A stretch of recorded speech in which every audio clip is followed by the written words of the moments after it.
शहरी असेल पण तो स्वतःहून कधी चावल्याला पाहिजे तुम्ही? साप चावल, उंदीर चावल, घुस चावल, पण सरडा चावलेलं कधी ऐकलं? आता तो सरडा संडासला बसल्या पुढे गेला गप बसायचं का? आपलं काम आपण करायचं का ना? संडासला बसल्या माणूस गप बसत नाही.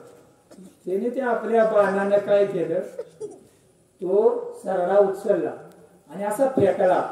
पण सरडा जो पडला ना तो फड्याच्या काट्यावर पडला. फड्याच्या काट्या माहिती आहेत का तुम्हाला?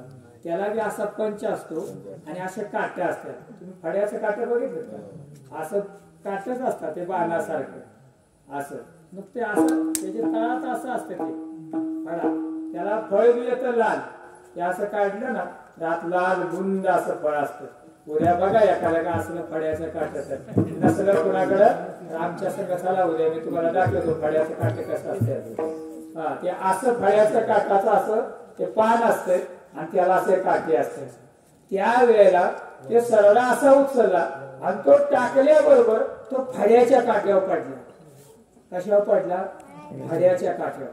आणि ते फड्याचं काट काय झालं, त्याच्या संपूर्ण शरीरात घुसलं आणि मरता मरता त्याने एकच शाप दिला, तू सुद्धा असाच मरची. काय म्हणला? तू सुद्धा असाच मरची. त्यामुळे 54 दिवस भीष्माचार्यांना शरपंजीवर झोपावं लागलं.